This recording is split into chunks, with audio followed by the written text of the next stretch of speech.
The chilling words of Todd Leon, acting director of Immigration and Customs Enforcement ICE, reverberate through the halls of American immigration policy. His vision, a deportation system as efficient and streamlined as Amazon Prime, a logistical marvel delivering not packages, but human beings.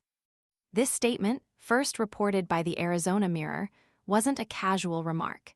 It was the centerpiece of a disturbing narrative unfolding at the 2025 Border Security Expo in Phoenix.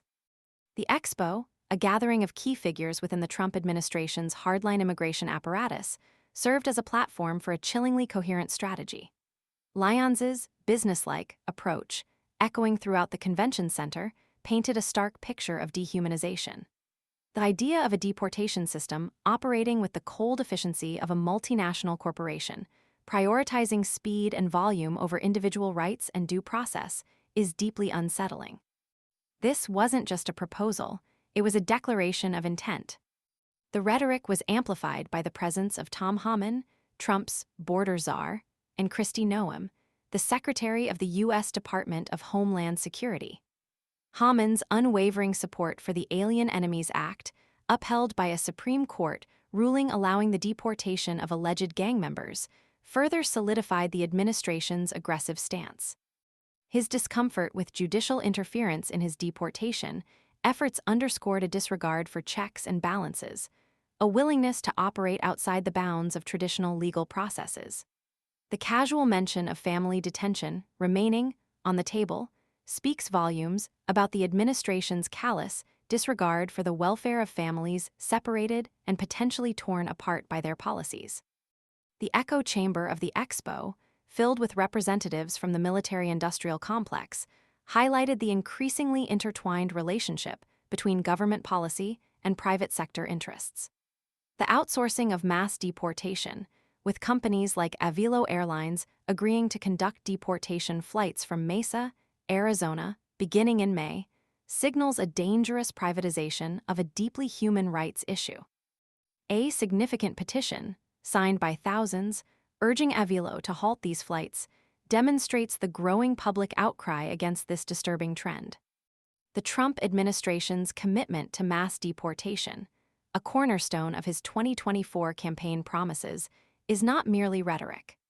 The early days of his second term saw a surge in ICE activity, with reports suggesting as many as 1,400 individuals arrested during or immediately following ICE check-ins within the first month. This data points to a systematic effort to rapidly implement a policy of mass removal, with little regard for the individuals impacted. Leon's Amazon Prime analogy, while seemingly simplistic, reveals a deeply disturbing mindset. It strips away the humanity of those facing deportation, reducing them to mere packages to be efficiently processed and shipped. This dehumanizing language is not accidental. It reflects a calculated strategy to normalize and accelerate the deportation process. The implications are profound, reaching far beyond the immediate impact on deportees.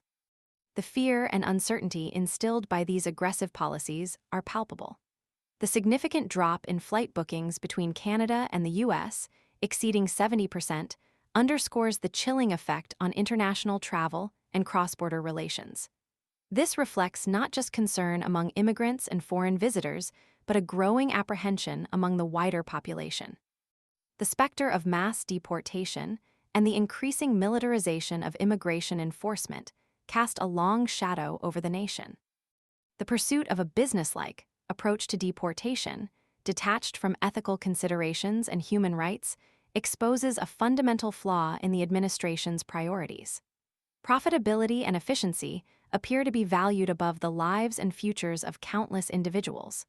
The involvement of private corporations, eager to profit from the government's hardline policies, further underscores the deep ethical concerns. The Phoenix Expo served as more than just a gathering. It was a public unveiling of a carefully orchestrated plan for mass deportation, fueled by a disregard for human rights and a chilling embrace of corporate efficiency. The specter of a deportation system mirroring Amazon's logistical prowess isn't a metaphor, it's a stark warning. It signifies a dangerous shift towards the systematic dehumanization of individuals and a normalization of actions with profound ethical and humanitarian ramifications. The implications of such a system are far-reaching and demand immediate attention and rigorous scrutiny from the public and international community alike. The potential for widespread human rights violations, fueled by a profit-driven, corporate-led deportation machine, is a threat that cannot be ignored. This isn't just about policy. It's about the very fabric of American values and the fundamental dignity of all human beings.